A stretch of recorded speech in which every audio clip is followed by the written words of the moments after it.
This is a sequel to one of the talks I gave maybe a month ago. I'm not sure if I'm not sure if you were there or not, but it was called How to Lead When You're Not in Charge. And after I gave that talk, I got some, very positive feedback, which encouraged me to continue doing these kinds of talks. And don't worry, if you didn't attend that talk, I'm gonna do like a quick summary of what was done last time so that we're all on the same page. So this talk is like a sequel to last time. And it's titled Spiritual Direction, Personal Development, and Formation. Spiritual direction is what I do as a priest. It's something that some of you may have experienced with me if you come for any sort of guidance or confession. I'm gonna expand on that idea of being a spiritual director, and also the idea of you being the spiritual directee, one that's being directed. And obviously that's an agreement between you and I, and it's something very, special to share with you. Also, personal development comes from more like business and professional fields. I'm sure for those of you who are in, secular work, you've come across this idea of personal development. And then formation is another word for like coaching, but it's more of a spiritual twist on the idea of coaching.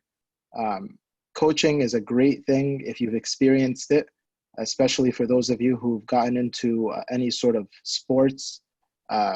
It's very applicable to the spiritual life as well.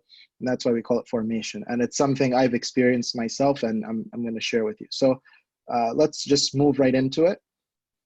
By the way, this is the only verse of the evening. Yani, this is one verse that we're going to be looking at today, and that will be it. So I don't want to throw a lot of spirituality at you. I'm trying to be more practical these days. So it's a very beautiful psalm from the 18th Psalm, verses 34 through 36, which says, He teaches my hands to make war, so that my arms can bend a bow of bronze. You have also given me the shield of your salvation. Your right hand has held me up. Your gentleness has made me great. You enlarged my path under me, so my feet did not slip. Beautiful words from our Lord Jesus Christ, obviously, before his incarnation, in his way of coaching us, or his way of developing us, his way of being our leader, our director, right? So when we read, he teaches my hands to make war, it's a beautiful image of God showing us the ways, literally sitting with us, tutoring us, holding us by the hand, literally, right? Literally holding us by the hand and teaching us how to do life. It's a beautiful thought, right? Don't look too much into the word war. War can mean our life. Our life is like a war.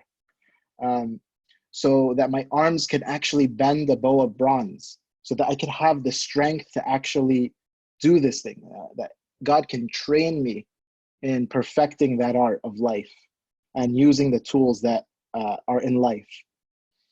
You have also given me a shield, right, of your salvation, right? You have given me so many beautiful things in life that protect me, that guard me, that make me understand that I am one of his children, that I'm being saved, that my salvation is being worked out daily, that your right hand, that God's right hand has held me up. Not my own doings, not my own strength, not my own abilities, but the mighty hand of God. And right, look at this. This is the beauty of God, that his gentleness, right, not his power and his anger and all this stuff, but his gentleness has made me great. His kindness towards me has made me want to follow him, want to learn from him, want to be with him. That's why it says, also learn from me, Jesus Christ says, learn from me, for I am gentle and lowly of what? Heart. Okay, can we continue here with the verse, right?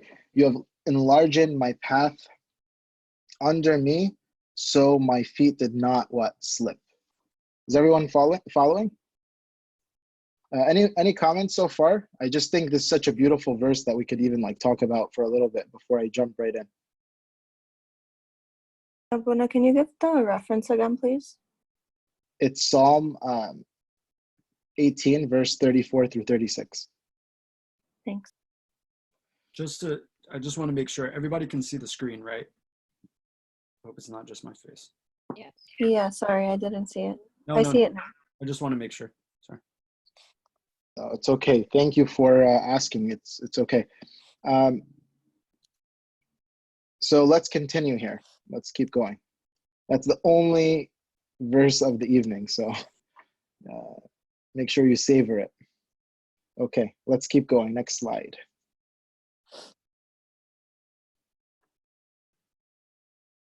Can you see? Okay. So a few months ago, I mentioned this. Actually, at the beginning of the new year, I'm not sure if you noticed this, but I personally made like a lot of challenges for myself. I said, let me get out of my comfort zone. Let me stop reading the same genre of books and listening to the same old people.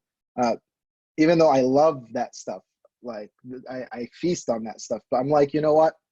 I need to discomfort myself so that the youth could benefit and that they stop hearing the same old stuff, right? So I needed to expand my my horizons a bit. So that's what I did. And I'm displaying some of the books that I kind of derived a lot of the ideas from, actually. You know, that talk that I gave a few months ago was that first book in yellow, How to Lead When You're Not in Charge. Today's talk is going to have a lot of quotations from that second book called The 5 a.m. Club. And the subtitle is Own Your Morning, Elevate Your Life. And honestly, I'm going to give you a lot of tips on like how to manage your morning time. I think that's a very important thing in the spiritual life, but also personal life, and also like just for like general success in life, whatever you're doing. Other book is Our Thoughts Determine Our Lives. That's a book basically on like positivity. You know, positive thoughts, positive life. Negative thoughts, negative life. So simple, but it's such a big challenge for many of us. And this fourth book, Your Best Year Ever, is actually one of the very important books, I think, that really can help you understand how to practically have a balanced life. And I think that's also something very important. So we all good? Like, just wanted to share, you know, where this is all coming from and what my sources are, so that you're not like, oh, one is making this stuff up.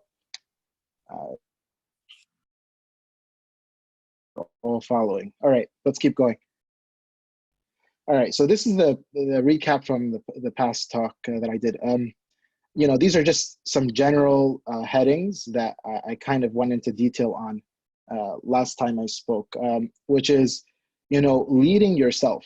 If you can lead yourself, you could definitely lead others. There's no way you can lead others if you're not leading yourself. So, you know, we all hear it all the time, lead by example.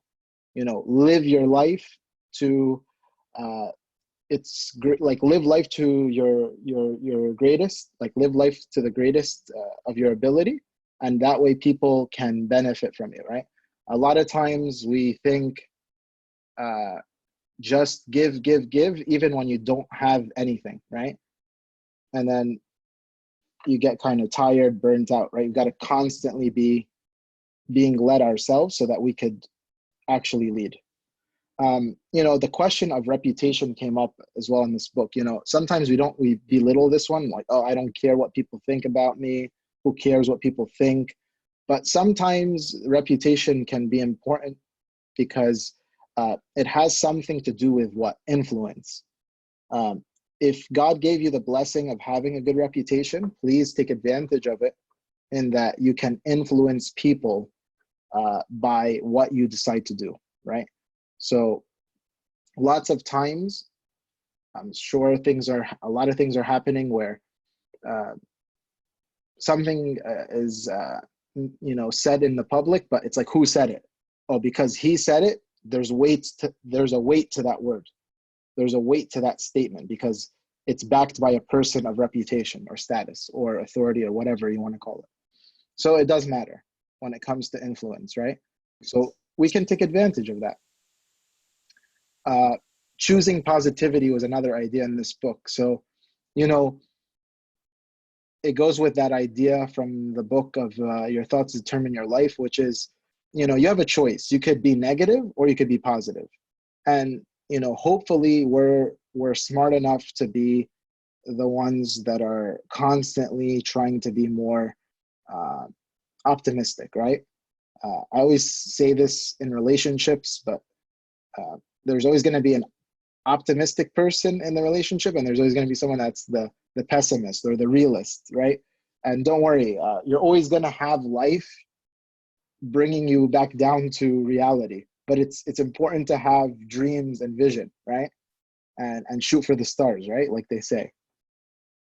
Reject passivity, right? A lot of times when we feel like we're not getting anywhere, we're just like, all right, I don't care. Who cares? Whatever. It is what it is, right? I don't care, right? Because we feel like we're not being listened or or heard or whatever, so we choose to be passive, like I don't care type of thing. Also, think critically, right?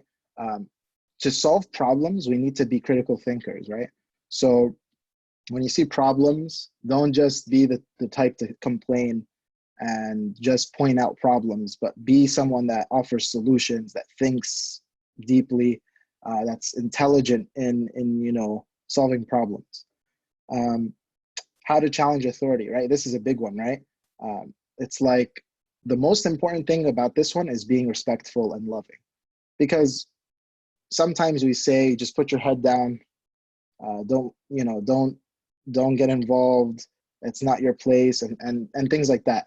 But there's actually a way to let the person know your thoughts in a loving and respectful manner, right? I said it last time, try to sandwich what you want to say.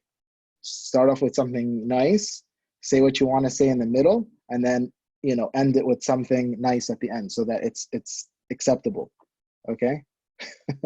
It's just, these are like life skills that are very important.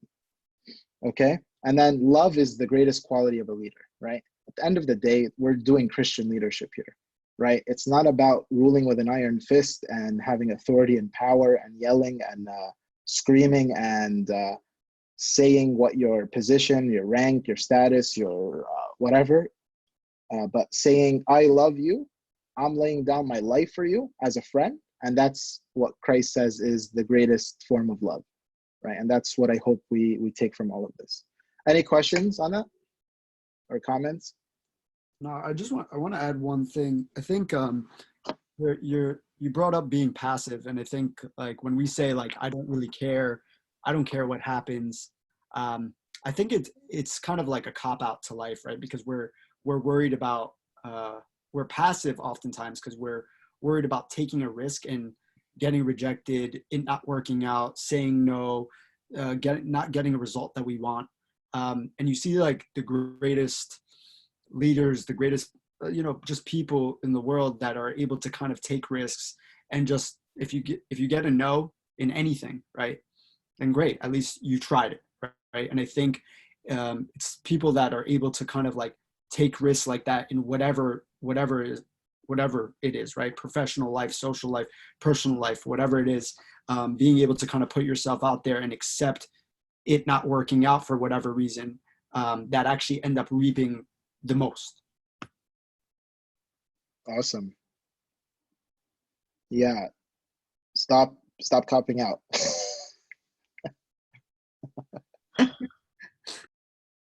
I love it. I think we need to take more risks. And I think we need not to be afraid. And I think if we did some more of that, we would see some amazing things, especially when God is supporting us and behind our motives, behind our intentions, right? That's very important. I think it's very much what we as a youth group need to start thinking about deeply, and critically, right? Critically, not Saidi, okay? All right. Saida are critical too. They're amazing. But we wanna definitely take advantage of the blessings we have and the gifts we have as well, right? In that, not everything is just so simple, right? Sometimes we wanna bring that training that we have to the church, and that professionalism that we have to the church, and the things that we're used to and accustomed to in life to the church, right? There's nothing wrong with that. And that's essentially what we're doing here by talking about these things. I think it's important. Well, I think it's also cool because you kind of personally took it on yourself to do something that you're not necessarily comfortable with. And maybe you're comfortable with it now, but a couple months ago you weren't. So I think, this is a perfect lead by example type thing. Yeah, I hope maybe some of you would go the opposite way, right? Go to the patristics, right? And I'll go to your sort of stuff. But anyway, we'll talk about that later. Let's keep going. All right, so having balanced lives, I think this is really important. So follow what I'm about to say very closely, because I don't want you to misunderstand. So not everything is spiritual, all right? Not everything is spiritual. A lot of times when we're like doing well in one area of our life, we think that area of our life dominates everything else, right? And so like, I'll give you an example when I say not everything is spiritual. For example, like you're living a good spiritual life, you're keeping up with your prayers, you go to liturgies, you're fasting, you're praying, you're doing all the stuff. And then all of a sudden, something happens to your health, and you're like, oh my God, I must have upset God. That's not spiritual. It's not a spiritual thing. You're not sick physically because you spiritually strayed, for example. And if you did, that's not how God deals with us, all right? Right? So not everything is spiritual. Not everything's emotional. Sometimes people are very good with their emotions and their feelings. Oh, she said, he said. They're all in their head about things. They're always trying to interpret things. So sometimes we're thinking too much, or we're too emotional, or too like sensitive, right? Not everything is emotional. Not everything's intellectual, especially when someone is very like intelligent, right? Reads a lot. Then they go to the church and they're like so critical about every little thing. Like, oh, there was no comma after this word in the verse, therefore this is not valid. Things like that, right? It doesn't make sense with science. It doesn't, whatever. Not everything is physical. Sometimes people are like so into their like appearance and their physique and all this stuff, and they're like, yo, how many calories are in this urbana? Yo, how many calories am I gonna burn while I'm standing during liturgy? Yo, I can't come to the meeting on Friday because I need to get big. I need to go to the gym for 3 hours. Not everything's physical. Not everything's physical. Not everyone's looking at you to see how you look. Oh, she's gonna look at me. He's gonna look at me. All this stuff.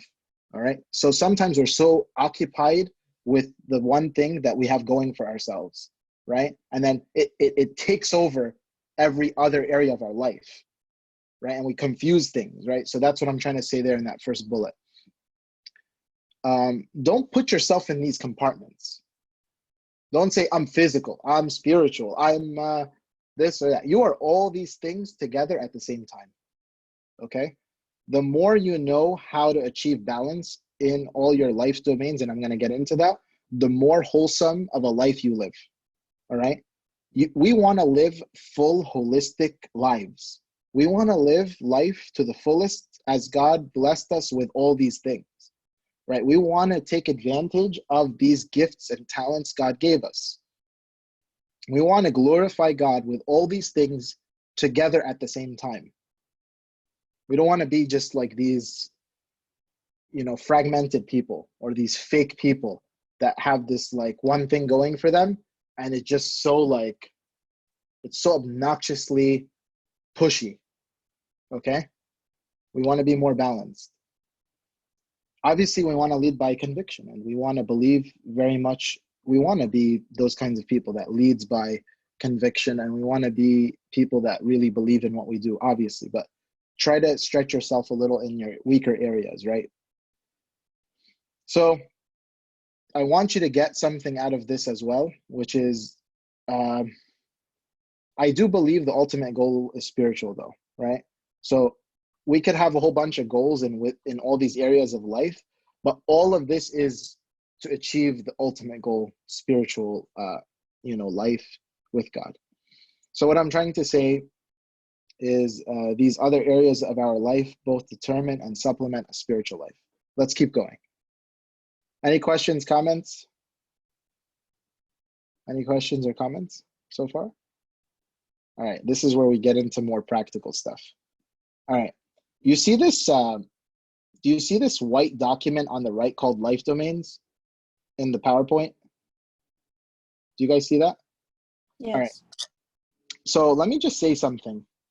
That's something that's coming out of this book called Your Best Year Ever. And let me just start off with saying people pay big bucks for this sort of thing. In especially personal development and leadership, people pay big money, right, to have some sort of a guru or have some sort of, top dog in the field kind of coach them on stuff like this. And that's exactly what this is. This guy, Michael Hyatt, he was the CEO of Nelson Bibles, okay? So he's like a big shot, right? Believe it or not, he's also an Orthodox Christian. And I met him. And he's a fascinating personality, actually. And he told me about this book. And, you could see, like, he's a big deal. Like, it says on the top, #1 Wall Street Journal bestseller. Like, it's not a joke. Look it up. He makes a lot of money on this stuff, by the way.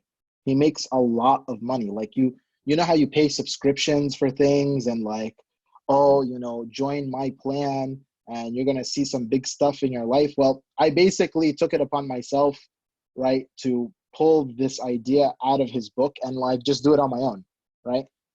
So this is what I want to talk about. This is like really the meat here. He talks about 10 areas in life, and this is what I mean by being balanced and wholesome in our life. So he talks about, our spiritual domain, what our spiritual life looks like. What are we doing spiritually? Are we praying? Are we fasting? Are we reading our Bible? Like, what is the frequency? What is the, quantity? What is the quality? What is, this is stuff you could journal about on a daily, right? That's why it says date there. You put the date. It's journaling. It's logging. It's tracking. It's that sort of thing. And you just, fill it in, right? The next thing is intellectual. What did you do in your day that, got you to think, that challenged your thought, that was like something that stimulated creativity, made you think like deeper about things? Did you read something? Did you watch something? Did you talk to someone? Are you engaging your intellect? Emotional, how are you feeling first thing in the morning? Why are you feeling that way? Did someone bother you? What are you doing about your emotions? Are you taking quiet time?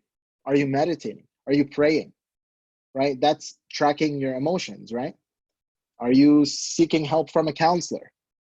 Do you have a friend that you talk to? And so on. Physical. Physical meaning, what do I eat in a day? Like, what am I putting into my body? Like, am I healthy? Like, am I eating healthy? Am I moving my body physically in a way that is healthy? Or am I sitting down all day? Do I feel lazy? Am I active or am I inactive, right? Big questions, because this all affects our life, by the way. The next ones, 5 and 6, for us as a youth group, could be clustered into one and retitled as familial, because, okay, not everyone is married and not everyone's a parent, but we all have families. what does our family life look like? What's the relationship with my parents? What's the relationship with my siblings? Do I care about my family? Do I contribute and carry my weight? Do I look out for the well-being of my parents? Do I look out for the well-being of my family? How close are we? How close are we actually? Living together and caring for each other and checking up on each other, things like that. And in my case, I have a wife and I have kids. What am I doing for my wife? What am I doing for my kids? And so on. Number 7, social, right? We're social beings. We need relationships outside of family. We need to have friends. We need to do things that are, fun and casual and relaxing, and we have to have community and things like that. Vocational. What do you do for a living? What's your job look like? If it's not vocational, it's your studies. What are you studying? Like, what are your studies like? Avocational means like your hobbies and your, small pleasures in life, right? And then the last one, financial. How is your financial situation like? Are you living paycheck to paycheck? Are you blessed with a little more? What are you doing with those blessings? Are you able to take those resources that God gave you to enhance the lives of people around you and also yourself, and so on? Things like that. Are we good with this? What I'm trying to say is be balanced in life. Try to look at all these things and see what are you doing in these areas of your life so that you have that balance. So please, jump in. So my question is, so you kind of think through all these domains in your life, and what is the conclusion? So you say like it's either balanced or imbalanced, it's kind of a way for you to kind of organize and suss out what's wrong and what's right? Yeah, great question or comment here in that. What does this actually do for us? It does a few things to answer you. So it's one, definitely a way of logging and tracking. And by the way, just logging and tracking alone is a big industry, by the way. People pay subscriptions for things to automatically log, right? You know what I'm talking about, right? Yeah. So that's one thing. Another thing with logging and tracking is measurement and tracking growth or regress or decline, right? Another thing is that it's very healthy emotionally for us to diary things and write things down and journal. So this is also another way to journal and to do all those things. And then it's also about accountability, in that I can actually see if I am meeting my quotas or my standards for each domain of my life, right? It's almost like a challenge and a way of being very intentional about these things. Okay. Does that kind of answer the question, or were you looking for a little bit more? I was kind of looking for like, what do we do with the information that we log? Yeah, exactly. I'm gonna get more into that. So, gotcha. You definitely should be sharing this with someone. That's where I'm going with this. Okay. And that's someone you trust, obviously. That can practice professionalism, that can practice confidentiality, that can actually contribute and give you good feedback. And that's essentially what formation and coaching is, right? And that's why people actually, again, pay big bucks for this, because if you have a world-class person coaching you in something, it's worth, like, you want to be like that person, right? Right? Because they have the credentials, they have the status or that reputation, right? So a lot of companies are actually building on this sort of thing right now. But I'm trying to take this and bring it over to, our community, our youth group, our spiritual direction. And I think it would work. To be honest with you, I've been using this personally for over 6 months on a daily. So I'm not speaking like out of no experience here. At a daily? Yeah, I've been doing this daily. Okay. All right. Cool. So let's keep going. All right. So this will add more to what you just asked, Sylvia, which is why keep a log or a journal and share it? So like I said, having accountability, having motivation, tracking, supervision, coaching, and so on. So I was first introduced to this way back when I was like in high school with my spiritual father. He actually had a spiritual log that he shared with me, and then I would actually fill on a daily. And then when I would come to confession, it would always kind of guide the conversation, right? It like really helped facilitate a conversation. It's almost like when you go to the dentist's office. That's why I kind of put that picture there in the background. It's like if we truly believe the church is a hospital and the priest is a physician, if we have no files or records of what the condition of our people are, then what are we doing? Right? It's very hard for me to try to like seriously take people somewhere without being this organized and this detailed, right? But again, people have a little bit of a concern with that approach sometimes, but that's something that I'm thinking deeply about these days, right? It's like, again, the priest is like a spiritual physician, like a doctor, right? Doctors keep tabs, they keep files, they have charts, they have data, they have, right? So that when you come in, because they have so many people, they need to open your file, look at your file, and see where you are, right? What was done, what was not done. Okay, let's do a checkup, and then we keep updating those files. I did the same thing in St. Vladimir Seminary when I was a seminarian during my master's degree. Same thing. I had a chaplain on campus who was a priest. His name was Father David Mizinski, and we did the same thing. We kept logs and these charts, and we'd fill them out on a daily, and then we would go on a either weekly or monthly basis to him, and we'd have a conversation, and it'd always be very beneficial. The only thing behind this is if we're not logging or tracking it, if we don't care, then if we're not putting anything into it, then no one's gonna, be able to really help you. You got to help yourself so someone else can help you, right? And that's kind of what I'm trying to say here as well. So let's keep going. Any questions, comments? Okay, so I'm making an offer. My offer is to have some plans or options with me personally. Like seriously, I could share this template with you, right?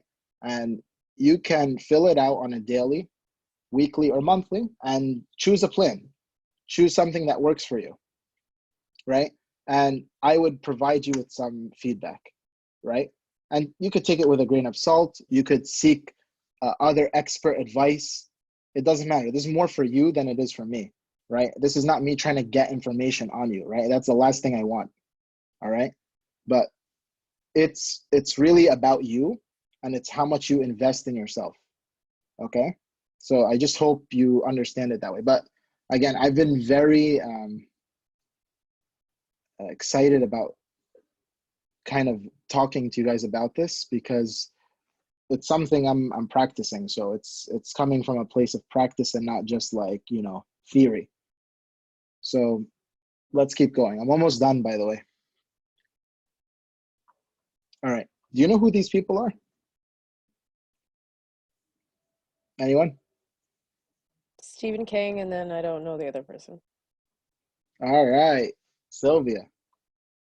Wait. Stephen King. Who knows the other guy? Isn't that Van Gogh? Close.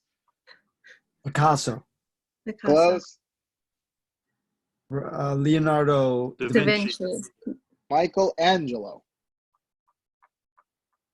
It's Michelangelo. All right.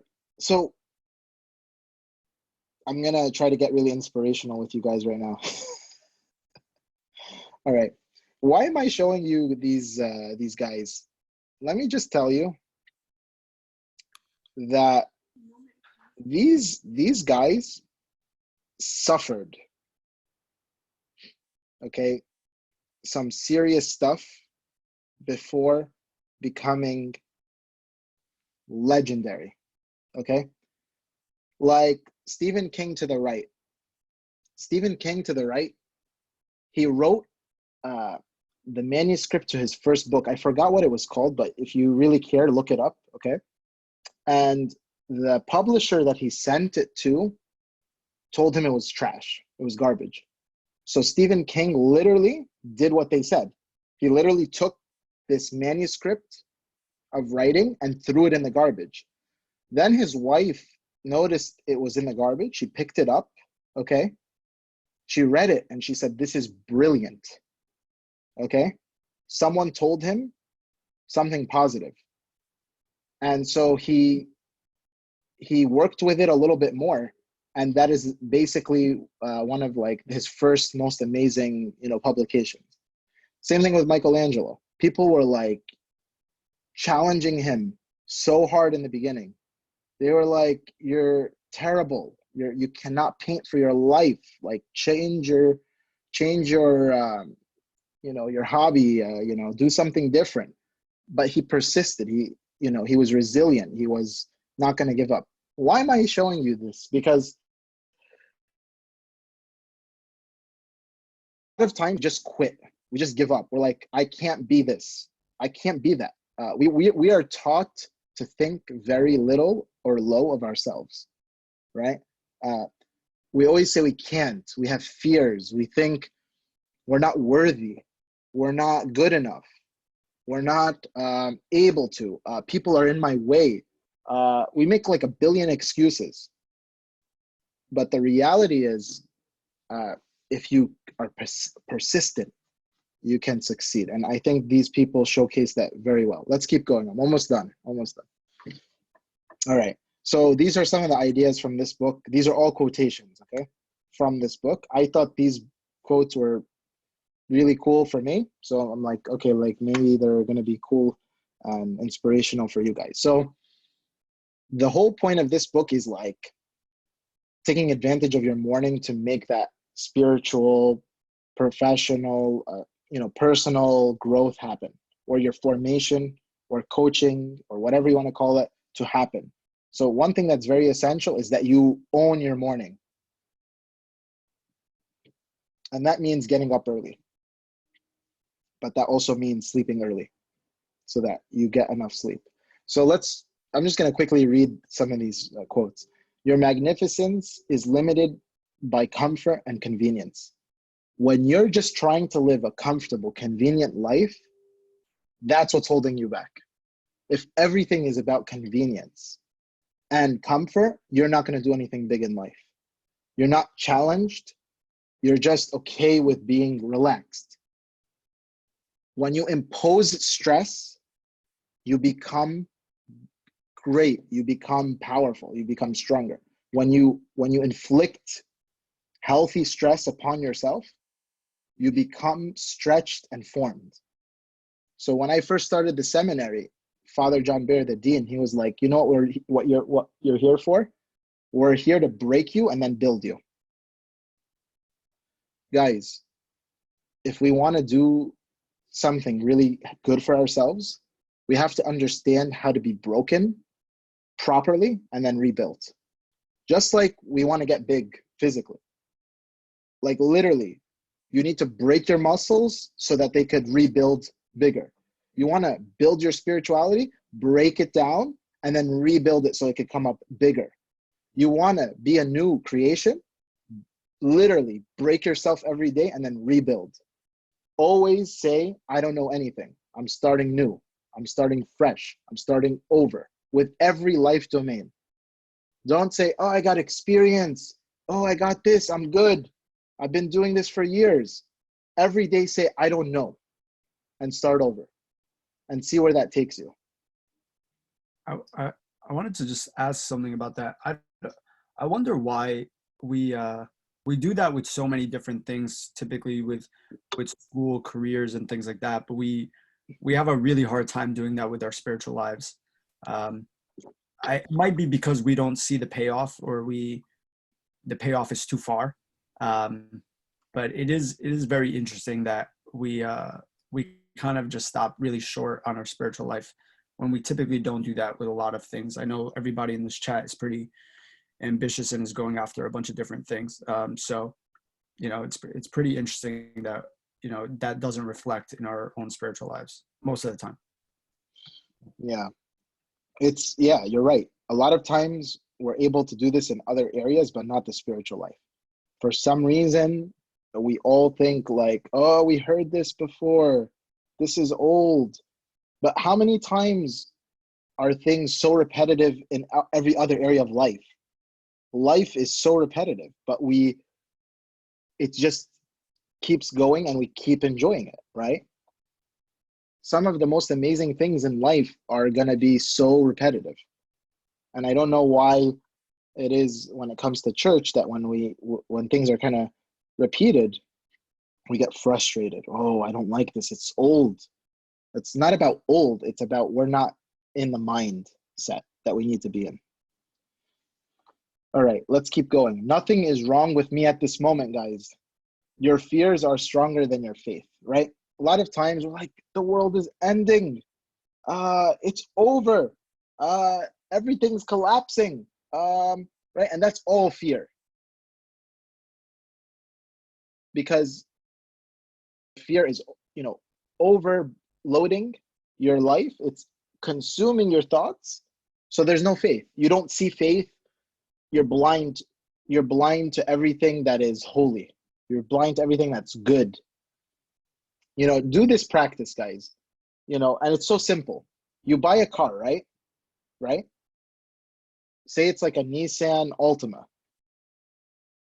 Before you bought that car, you never noticed the car. You buy the car, the Nissan Altima is everywhere. Oh, there's a Nissan Altima. Oh, there's another one. Oh, there's another one. Your eyes are open to it. All right? If there's fear and panic going on, oh, fear and panic. Oh, fear. Everyone's afraid. Everyone's afraid. Oh, okay, I see fear here. I see fear there. I see fear there. It starts getting you afraid.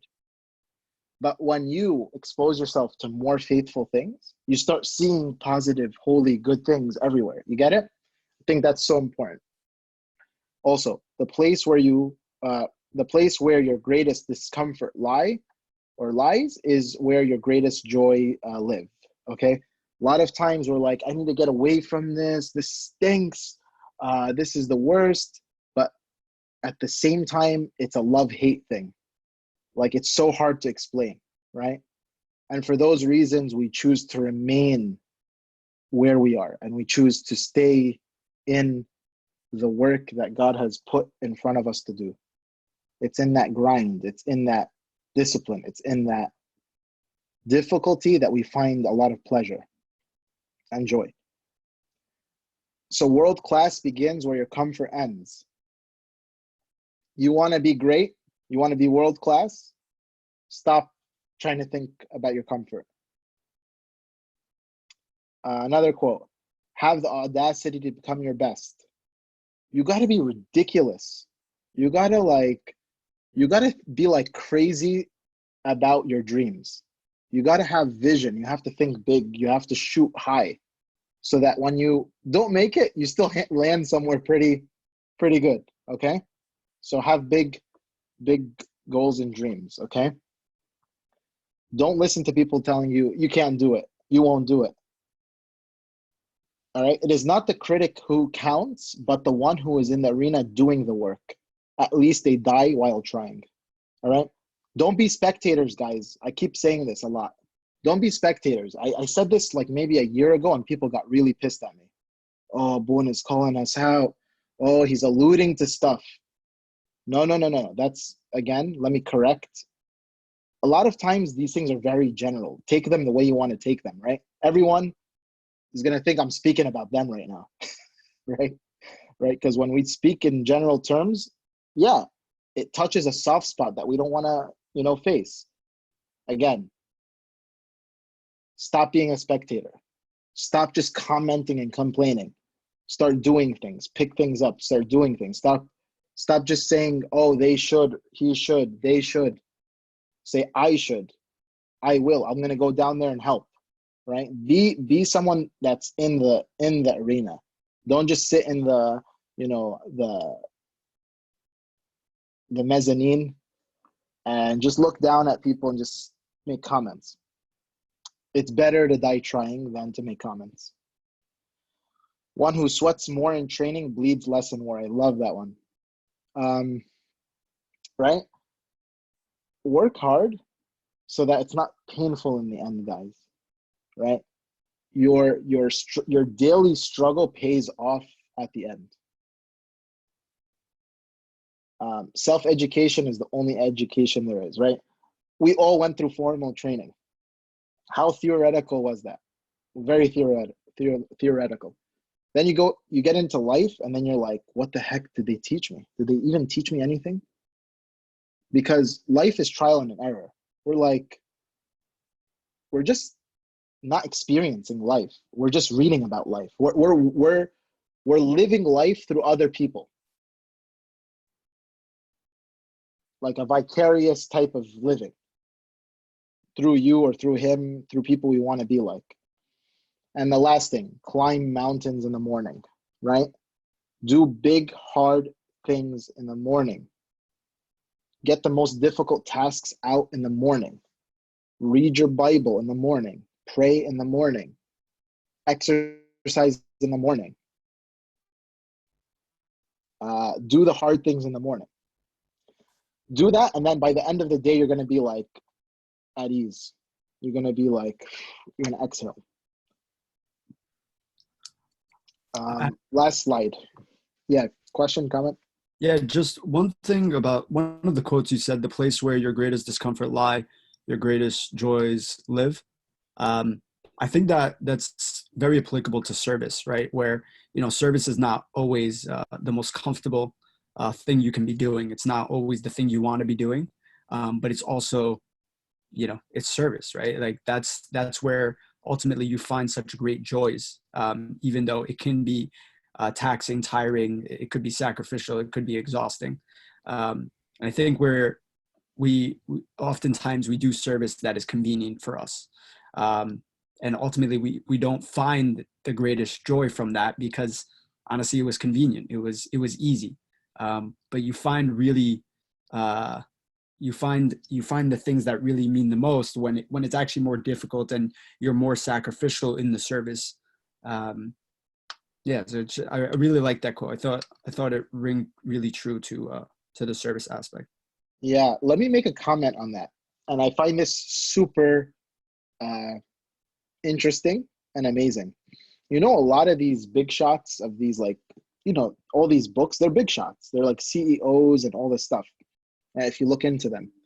And something that's very common throughout a lot of these, you know, personal development books and self-help books and all this stuff is they all say it's about service to the world. Like they always say stuff like that, service and community. And I'm like, dang, how many of our people like think like that? Like this is when you make it to the top. Really what makes a person completely fulfilled at that point is when they share and make a contribution.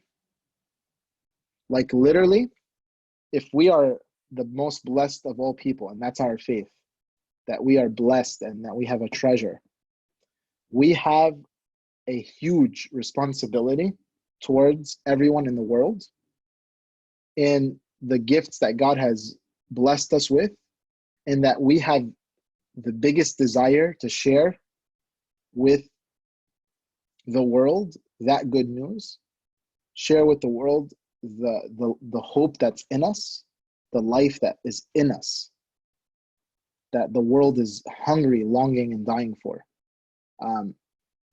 If we can show Christ's love to people, that would be the greatest thing.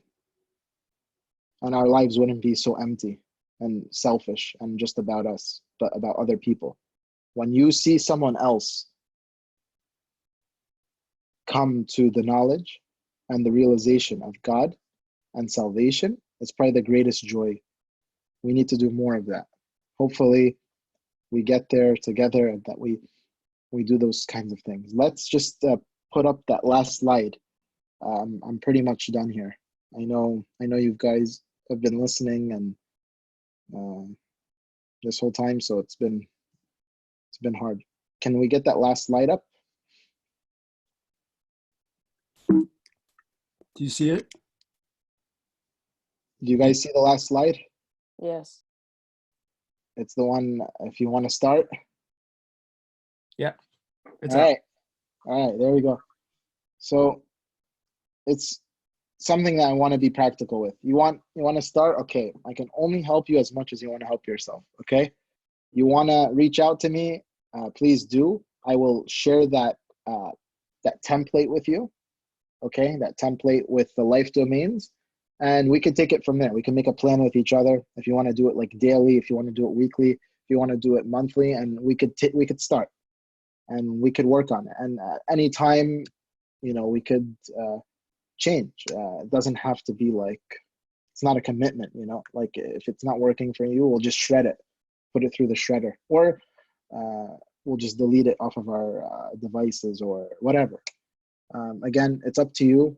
Just a thought, just something I wanted to offer to maybe be more practical instead of just always spiritual. As I said in the beginning, not everything is spiritual, but sometimes we need to take measures that are practical and realistic. And I hope that's something that makes you want to maybe grow in that area of your life. If not, I do encourage you to do this with someone else you trust. Okay, so someone you trust, someone you love, someone that you know is gonna that you want to be like, whatever. But all I'm saying is to find someone willing to do it is probably the most difficult thing, right? And that willingness is usually a big sign that that's a blessing in your life. Okay, So just know that's an option. just to go over what Abuna is talking about for anybody that just joined, he was going through this template, and going through this on a daily basis, weekly basis, or monthly basis. Can you send the template in the WhatsApp chat? Yes, we can. We will do that. So if Abuna, if you can send the template through WhatsApp, or one of the servants can send it, no problem. Sure, I'll do that. So share it on Facebook. We'll share the recording also so people can check it out. So going over this template with him daily, weekly, or monthly, to just have, thank you, to have somebody to hold you accountable to things. Thank you, guys. Abuna, anything else, or? That's all I have. So if anyone has questions, comments, I'll be happy to, respond. If not, we'll pray.